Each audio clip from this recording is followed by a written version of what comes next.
Hello வணக்கம் and welcome to cricket Indians Tamil channel. இந்த வீடியோவில் நம்ம அதை பற்றி பார்க்க போகிறோம் அப்படின்னா IPL 2025ஓட ப்ராக்டிஸ் செஷனாக நம்மளுடைய மும்பை இந்தியன்ஸ் இப்போ ஆரம்பிச்சிட்டாங்க. ஸோ எங்கே அப்படின்னா RCP கிரவுண்ட் அப்படின்னு சொல்லிட்டு மும்பையில் ஒரு கிரவுண்ட் இருக்குது. ஸோ அந்த கிரவுண்டில் தான் அவங்களுடைய ஃபஸ்ட்டு ப்ராக்டிஸ் செஷன் அப்படிங்கிறது நடந்திருக்கு. ஸோ இந்த ப்ராக்டிஸ் செஷனில் ரோஹித் சர்மா, திலக் வர்மா, ஹர்திக் பாண்டியா, அதுக்கப்புறம் வந்துட்டு கரண் சர்மா இவங்கெல்லாம் இருந்திருக்கிறாங்க.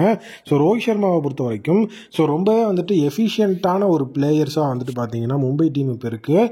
ஸோ ஃபுல் அண்ட் ஃபுல் வந்து பார்த்தீங்கன்னா ஒரு தரமான டீம் அவங்க வந்து வச்சிருக்கிறாங்க.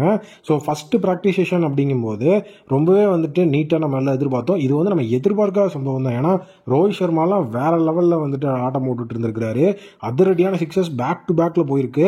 ஃபுல் அண்ட் ஃபுல் வந்துட்டு ஒரு எஃபிஷியண்டான ட்ரைனிங். ஸோ யார் அப்படிங்கிறதுல வந்து பார்த்தீங்கன்னா ஃபர்ஸ்ட் ரோஹித் சர்மா தான் வந்துட்டு ஒரு ஃபுல் ப்ராக்டிஸ் செஷன் அப்படிங்கிறது பேட்டிங் ப்ராக்டிஸில் இருந்திருக்கிறாரு. காரணம் வந்துட்டு அவருடைய பேட்டிங் வந்துட்டு இம்ப்ரூவ் ஆகணும் அப்படிங்கிறது அவரே வந்துட்டு ரீசெண்டாக சொல்லியிருந்தாரு. ஏன்னா வந்துட்டு சாம்பியன்ஸ் ட்ராஃபி வருது. ஸோ அதுக்கடுத்து பார்த்தீங்கன்னா IPL வருது. எல்லாத்துலேயுமே அவரோட பேட்டிங் அவங்களோட டீமுக்கு ரொம்ப குரூஷியலாக இருக்கிறதுனால ஸோ அவர் வந்து பார்த்தீங்கன்னா ஆல்ரெடி நம்மளுடைய மும்பையோட அந்த ஒரு ரஞ்சி டீமில் இருந்து அவர் ப்ராக்டிஸ் அப்படிங்கிறது 2 நாளில் இருந்தார். ஸோ இன்னைக்கு மும்பை இந்தியன்ஸோட அந்த ப்ராக்டிஸ் செஷன்லையும் இருந்திருக்கிறாரு. ஃபஸ்ட்டு வந்துட்டு நம்மளுடைய ஹர்திக் பாண்டியாவை தான் ஃபேஸ் பண்ணியிருக்கிறாரு ரோஹித் சர்மா. ஸோ அதுக்கப்புறம் வந்துட்டு பார்த்தீங்கன்னா கரண் சர்மா அவர் போட்டிருக்கிறாரு. ஈவன் திலக் வர்மாவோட பவுலிங்கும் அங்கே இருந்திருக்கு. ஸோ இதுதான் ஹைலைட். ஏன்னா நம்ம ஆல்ரெடி வந்து சொல்லியிருக்கோம் திலக் வர்மா வந்துட்டு இந்த தடவை ஆல்ரவுண்டராக யூஸ் பண்ணப்படலாம் அப்படின்னு சொல்லி. ஏன்னா டொமஸ்டிக்லேயே வந்து பார்த்தீங்க அப்படின்னா திலக் வர்மா ஒரு ஆல்ரவுண்டராக ரொம்ப எஃபிஷியண்ட்டாக இருந்தார். ஸோ அப்பப்போ வந்துட்டு ஓவர்ஸும் போட்டுட்டு இருந்திருக்கிறாரு. ஸோ டோட்டலி வந்துட்டு திலக் வர்மாவோட ஃபுல் அண்ட் ஃபுல் எஃபிஷியண்ட்டான பெர்ஃபார்மன்ஸ் அப்படிங்கிறத நம்ம கண்டிப்பாக இங்கே பார்ப்போம். ஏன்னா அவருடைய பேட்டிங் இப்போ செம ஃபார்மில் இருக்குது. ஈவன் ஸ்கையோட அப் த ஆர்டரில் கூட திலக் வர்மா வர்றதுக்கு வாய்ப்பு இருக்குது. அப்படிங்கிற சுச்சுவேஷன் வரும்போது ஸோ அவரோட பவுலிங் இன்னொரு ஆடட் அட்வான்டேஜ். பேரலி வந்துட்டு இன்னொரு முக்கியமான விஷயம் என்ன அப்படின்னா ஹர்திக் பாண்டியாவோட பவுலிங். ஸோ ஹர்திக் பாண்டியாவை பொறுத்த வரைக்கும் ரெஸ்ட்லெஸ் பவுலிங் அப்படிங்கிறது இந்த ப்ராக்டிஸ் செஷனில் பண்ணியிருக்கிறாரு. எதனால இந்த ரெஸ்ட்லெஸ் அப்படிங்கிற ஒரு விஷயம் அப்படின்னா ஆல்ரெடி வந்துட்டு நம்மளுடைய ஹர்திக் பாண்டியாவோட பிக்சர் என்னன்னு நமக்கு தெரியும். ஸோ அவர் வந்துட்டு ஓவர் போடுறாரு அப்படின்னா ரொம்பவே வந்துட்டு காஷனோட தான் போடுவார். ஏன்னா அவருக்கு இன்ஜுரி வரக்கூடாது அப்படிங்கிறதுல ரொம்பவே கிளியர் மைண்டடாக இருப்பார்.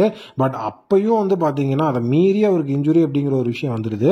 ஸோ அதை வந்துட்டு ஒரு மிகப்பெரிய லெவலில் வந்து தடுக்கணும் அப்படின்னா கண்டிப்பாக இந்த இடத்துல அவர் காஷியஸாக இருந்தாகணும்.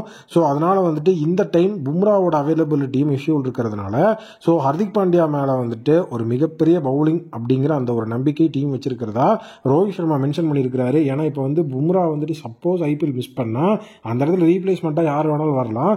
பட் அவங்க பும்ரா லெவலுக்கு இருப்பாங்களா அப்படின்னா கண்டிப்பாக கிடையாது.